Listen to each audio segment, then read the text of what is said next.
இயேசு கிறிஸ்துவின் நாமத்தினாலே என்னுடைய அன்பின் வாழ்த்துக்கள். காட்ஸ் பிளஸ் இந்தியா என்ற ஊழியத்திற்கு உங்கள் அன்போட வரவேற்கிறேங்க. சந்தோஷமா இருங்க, சந்தோஷப்பட்ட மனமகிழ்ச்சியோட இருங்க, கர்த்தரை பாடுங்க, கர்த்தரை துதிங்க.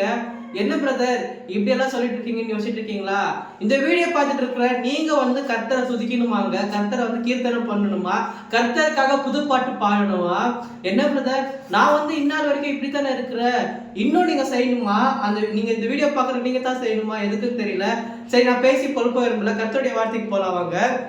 சங்கீதம் 101 அதிகாரம் 1 வசனத்துல, இரக்கத்தையும் நியாயத்தையும் குறித்து பாடுவேன், கர்த்தாவே உம்மை கீர்த்தனம் பண்ணுவேன்ட்டு வசனம் இருக்குங்க. அவர் நம்ம மேல எவ்வளவு இரக்கமா இருக்கிறாரு இல்லைங்களாங்க. உலகத்துல என்னதான் பிரச்சனை வந்தாலும் சரி, என்னதான் நம்மளுக்கு கெட்டது நடந்தாலும் சரி, இல்ல ஜனங்க நம்மள நியாயம் தீர்க்குவாங்க, ஆனா கர்த்தர் ஒரு இடத்துல கூட நம்மள விட்டு கூட கொடுக்க மாட்டாரு. அதனால தான் நம்ம கர்த்தரை பாடணும்ன்ற, அதனால தான் கர்த்தரை நம்ம துதிக்கணுங்க. தினந்தோறும் நம்ம துதிக்கணும், கர்த்தருக்காக புது பாட்டு பாடணுங்க.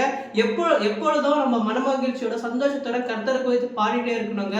இல்ல பிரதர், என்னுடைய வாழ்க்கையில எனக்கு பிரச்சனைக்கு மேல பிரச்சனை வந்துட்டே இருக்குன்னு யோசிச்சுட்டு இருக்கீங்களா?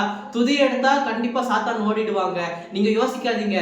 கர்த்தரை இன்னையில இருந்து நீங்க துதிக்க ஆரம்பிங்க, கர்த்தருக்கு நன்றி செய்யுங்க. இந்நாள் வரைக்கும் எவ்வளவு பிரச்சனையில இருந்து உங்களுக்கு பாதுகாத்து இருந்திருக்காரு, எவ்வளவு பிரச்சனையில இருந்து உங்களை விடுவிச்சிருக்காரு. உங்க பாவ பழக்கத்துல இருந்து, ஒரு சாபத்துல இருந்து, தரித்திரத்துல இருந்து விடுவிச்சு உங்களை எங்க வைக்கணுமோ அங்க வச்சிருக்கிறாரு தானே. ஆனா நம்ம என்ன யோசிச்சுட்டு இருக்கோம் நீங்க கேட்டீங்கன்னா, வரப்போற மாசம் எப்படி இருக்குமோ, வரப்போற ஆண்டு எப்படி இருக்குமோ, வரப்போற வாழ்க்கை எப்படி இருக்குமோ அப்படின்ட்டு நம்ம ரொம்பவே யோசிச்சுட்டு ரொம்பவே கஷ்டத்தோட இருக்குவோம். கர்த்தருக்கு நீங்க சோகமா இருக்கிறது பிடிக்கலங்க.